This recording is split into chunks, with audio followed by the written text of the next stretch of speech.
Alisher Usmonov yana sudda yutqazdi. Shukurullo Isroilov Zo'r TVdan haydaldi. Mirziyoyev va Lukashenkoga ularning ismlari tushirilgan Xakkey kiyimi topshirildi. O'zbekiston daryo suvi uchun Qirg'izistonga $240,000 to'lagani ma'lum qilindi. Farg'onada qizi bilan ishqiy munosabatda bo'lgan erkakdan $500 talab qilgan ota qamaldi. Sabzi to'g'raydigan uzoq kutilgan mahsulotimiz endi sotuvda. Ayollarimiz, uy bekalarimiz uchun ajoyib tanlov. Barcha sabzavot mahsulotlarini istalgan razmerda chiqarib beradi. To'y bazmlarda juda kerakli. Sabzi to'g'raydigan mahsulot narxi 177 ming so'm. To'lovni mahsulotni qo'lingizga olganda qilasiz. O'zbekiston bo'ylab yetkazib berish xizmati mavjud. Shukurullo Isroilov Zo'r TVdan haydaldi. Qiziqchi Shukurullo Isroilov jonli efirda uyatsiz harakatlarni bajargani uchun Zo'r TVdan bo'shatilgani aytilmoqda. Ijtimoiy tarmoqlarda joriy yilning 26-yanvar kuni ertalabdan salom ko'rsatuvi boshlovchisi Shukurullo Isroilov efir boshlanganini payqamasdan uyatsiz harakatlarni bajargani aks etgan video tarqaldi. Ushbu video tarmoqlarda keng muhokamaga sabab bo'lganidan keyin so'z ustasi barcha muxlislardan kechirim so'rab, ushbu nojo'ya harakatlarni operatorga qarata qilganini aytdi. Noto'g'ri tushunmanglar, men pauza vaqtida operator bilan gap talashib qolganimdan keyin ushbu qiliqni qilgandim, deya izoh bergandi Isroilov. Norasmiy manbalarga ko'ra, qiziqchi aynan ushbu harakatlari uchun ishdan bo'shatilgan. Alisher Usmonov yana sudda yutqazdi. Milliarder Alisher Usmonov Yevropa umumiy yurisdiksiya sudida o'ziga qarshi sanksiyalarni bekor qilish bo'yicha da'vo arizasida yutqazdi. U Rossiya hukumatining Ukrainani beqarorlashtirish siyosatini faol qo'llab-quvvatladi, deyiladi Yevropa ittifoqi o'zining sanksiyalar qarorida. Yevropa sudi, shuningdek, Rossiya bosh vazirining sobiq birinchi o'rinbosari Igor Shuvalovning ham xuddi shunday shikoyatini rad etdi. Yevropa ittifoqi va uning Ukrainaning hududiy yaxlitligi, suvereniteti va mustaqilligiga putur yetkazuvchi harakatlar va siyosatlarni qo'llab-quvvatlovchi sifatida tavsifladi. Mirziyoyev va Lukashenkoga ularning ismlari tushirilgan Xakkey kiyimi topshirildi. Avvalroq O'zbekiston prezidenti Shavkat Mirziyoyev va Belarus yetakchisi Aleksandr Lukashenko Toshkentdagi Humo Arena sport majmuasiga tashrif buyurgani haqida xabar bergan edik. Prezident matbuot xizmatining xabar berishicha, Mirziyoyev va Lukashenko Toshkentning Humo va Ostonaning nomad xokkey jamoalari o'rtasidagi uchrashuvni tomosha qilgan. O'yin yakunida oliy martabali mehmonlarga ularning ismlari tushirilgan Xakkey kiyimi topshirilgan. Ma'lum qilinishicha, Muz saroyidagi ushbu uchrashuv chuqur ramziy ma'noga ega. Aleksandr Lukashenko xokkey ishqibozi. U Belarusda ushbu sport turini rivojlantirishga alohida e'tibor qaratib, o'zi ham bir necha bor muz maydoniga tushgan. O'zbekistonda ham sportning qishki turlari, shu jumladan xokkeyni rivojlantirish bo'yicha katta ishlar qilinmoqda.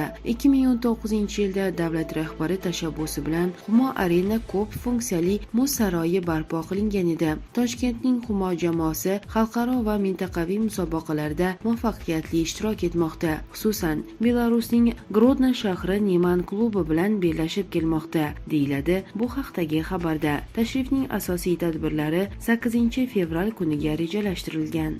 Farg'onada qizi bilan ishqiy munosabatda bo'lgan erkakdan $500 talab qilgan ota qamaldi. Farg'ona viloyati Qo'qon shahrida tovlamachilik bilan shug'ullanib kelayotgan oila qo'lga tushdi. Bu haqda Millar dasturida xabar berildi. Ma'lum bo'lishicha, 2004-yilda tug'ilgan qiz Namangan viloyatidan Qo'qon shahriga ishlagani borgan erkak bilan ishqiy munosabat o'rnatib, u bilan ijaraga uy olib birga yashay boshlagan. Qizi noma'lum erkak bilan yashirincha yashab yurganidan xabar topgan ota farzandi bilan aynan shu erkakdan pul undirish rejasini tuzadi va oshiq yigitga qo'ng'iroq qilib, uni sharmanda qiluvchi ma'lumotlarni sir saqlash evaziga $500 miqdorida pul talab qilgan. Jabrlanuvchi esa Qo'qon shahar ichki ishlar boshqarmasiga murojaat etadi. Shundan so'ng uddaburon ota va qiz qamoqqa tushgan erkakdan bo'nak sifatida 3,600,000 so'm miqdoridagi pulni olgan paytida ashyoviy dalillar bilan qo'lga olingan. Holat bo'yicha jinoiy ish ochilgan. Tergov harakatlaridan so'ng qizning otasi 3 yillik qamoq jazosiga hukm qilindi. Uning qiziga esa ozodlikni cheklash jazosi tayinlandi. Aktyor Abror Tursunov vafot etdi. Kulol va Xurmacha filmidagi Xurmacha roli orqali shuhrat qozongan kinoaktyor Abror Tursunov vafot etdi. Bu haqda O'zbekiston Respublikasi Madaniyat vazirligi ma'lum qildi. Madaniyat vazirligi marhumning oila a'zolariga chuqur hamdardlik bildiradi, deyiladi bu haqdagi xabarda.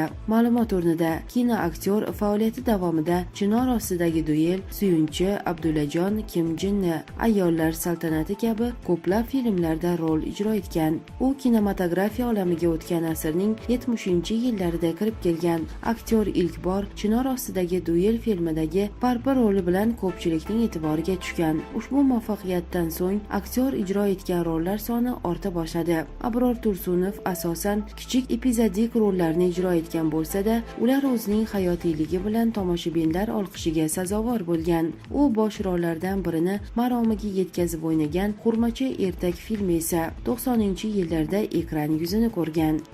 O'zbekiston daryo suvi uchun Qirg'izistonga $240,000 to'lagani ma'lum qilindi.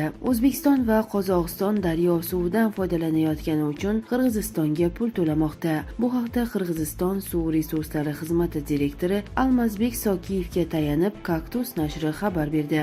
Sokiyevning aytishicha, O'zbekistondan o'tkazilayotgan mablag'lar yildan-yilga ko'paymoqda. Qozog'iston har yili mablag' ajratadi, lekin buni bizga o'tkazmaydi. Biror bir ish bajaradi. Masalan, mamlakatlararo foydalaniladigan suv obyektlarini ta'mirlaydi. Kirov suv omborida katta mablag' talab qiladigan darvozani almashtirib berishdi. Har yili ta'mirlash ishlariga 179 million tenge sarflaydi, degan Sokiyev. Uning so'zlariga ko'ra, ayni damda Qozog'iston bilan bu kabi ishlarni bajarmasdan faqat obyektlarni saqlash uchun zarur bo'lgan mablag'ni o'tkazish bo'yicha muzokaralar olib borilmoqda. Chunki biz o'z kuchimiz bilan ta'mirlaymiz. Pudratchilarimiz yo'q. O'zbekiston pul o'tkazmoqda. Ular har yili to'lanadigan mablag'ni ko'paytirmoqda. 2023-yilda $240,000 bergan bo'lsa, bu yil $280,000 to'laydi. 2025-yilda esa undan ham ko'proq bo'ladi. Ular ko'payadi. Ya'ni ajratilayotgan mablag'larning har yili o'sishi kuzatilmoqda, degan Qirg'iziston suv resurslari xizmati direktori. O'zbekistondan oqib o'tuvchi aksariyat daryolarning manbai Qirg'iziston hududida joylashgan. Qirg'iziston tog'liklaridan boshlanuvchi Sirdaryo, Farg'ona vodiysi, Toshkent va Sirdaryo viloyatlarida joylashgan qishloq xo'jaliklari, zavod va fabrikalarni suv bilan ta'minlaydi.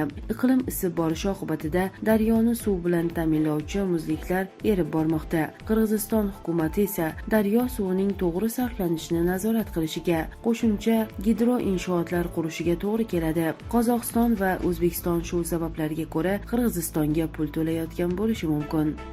Har bir ona va bola o'limi favqulodda holat deb baholanadi.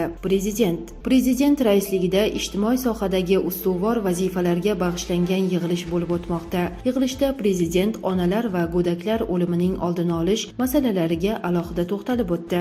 Har bir ona va bola o'limi favqulodda holat deb baholanadi va so'rov shunga yarasha bo'ladi, deya ogohlantirdi Prezident Sog'liqni saqlash vazirligi viloyat hokimlari, viloyat va tuman tibbiyot idoralari rahbarlarini, xorijdan mutaxassislarni olib kelib, eng avvalo ona va go'dak o'limi yuqori 20 ta tuman va shahardagi tibbiyot xodimlarini o'qitish topshirildi. Xavf guruhiga kirgan homilador va tug'ruq yoshidagi ayollar bilan ishlash protokoli yangilanadi. Tibbiyot brigadalaridagi 8,5 ming doya ilg'or tajriba asosida reproduktiv salomatlik va homiladorlar parvarishi bo'yicha o'qitiladi. Perinatal markazlar boshqaruviga xorijiy mutaxassislarni olib kelish, 229 ta tug'ruqxonani zamonaviy tibbiy uskunalar bilan jihozlash topshirildi.